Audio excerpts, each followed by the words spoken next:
Poser ou changer de revêtement mural apporte du style à votre intérieur. Pour une finition soignée, quelques règles sont à respecter. Vous aurez besoin de rouleaux de papier peint intissé et de colle pour papier intissé. Munissez-vous d'une éponge, de ciseaux, d'un cutter, d'un mètre, d'une règle de 2 mètres, d'un fil à plomb, d'un seau, d'un pinceau, d'une brosse à encoller ou d'un rouleau, d'une brosse de tapissier, d'un couteau à maroufler, d'une roulette de tapissier et enfin d'un escabeau. Enlevez tout ancien revêtement.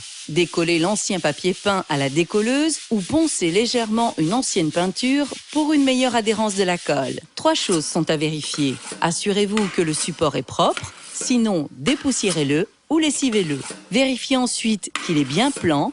Rebouchez si besoin les trous ou les fissures à l'enduit. Enfin, vérifiez que le support est bien sec. Toute trace d'humidité sera identifiée et à traiter avec le produit adéquat.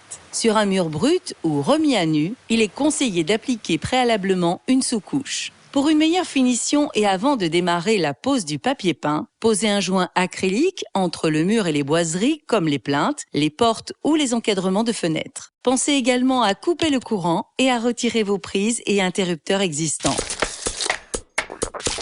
Mélangez la colle de manière homogène en respectant les proportions du fabricant. Il est indispensable de la laisser reposer, il est même conseillé de la préparer la veille. Préparez vos repères au mur. À l'aide d'un mètre, reportez la largeur du lait en haut du mur en partant du bord. Sur ce repère, faites descendre un fil à plomb et reportez de petits repères réguliers sur toute la hauteur du mur. Mesurez ensuite la hauteur du mur.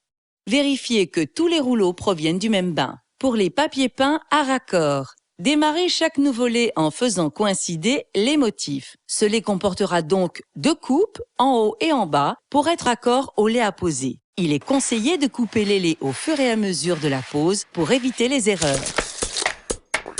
Encollez à la brosse ou au rouleau la largeur d'un lait avec un petit débord. Vous pouvez maintenant poser le premier lait. Présentez le lait sur le bord du mur en laissant dépasser 5 cm dans le haut.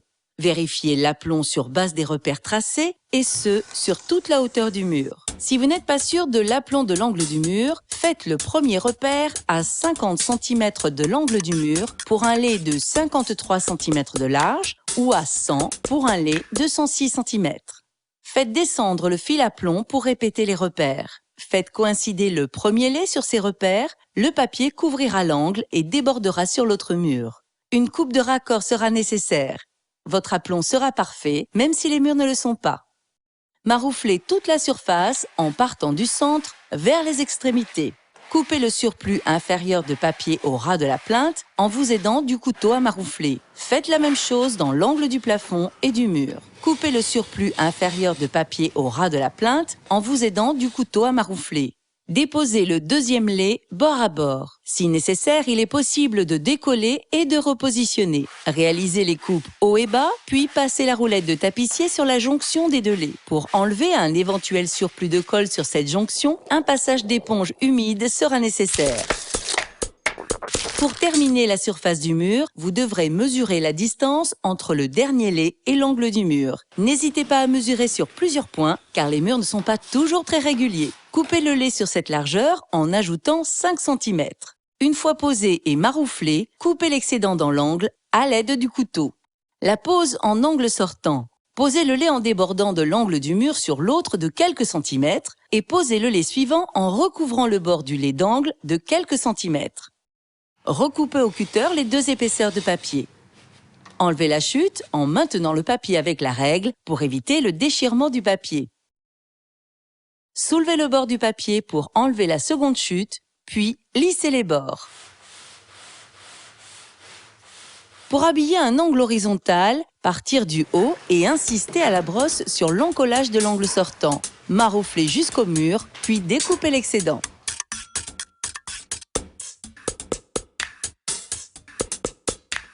Pour définir les découpes autour d'une fenêtre, marquez le papier au doigt, découpez en biais et au ciseau jusqu'à cette marque. Rabattre le papier, puis maroufler. Finir proprement la découpe au cutter à l'aide du couteau de tapissier. Pour passer derrière les tuyaux, marquez au doigt le relief de la fixation du tuyau. Coupez au ciseau jusqu'à cette marque. Passez le papier sous le tuyau, marouflez derrière à l'aide du couteau. Coupez une étoile autour des rosaces et marouflez de nouveau.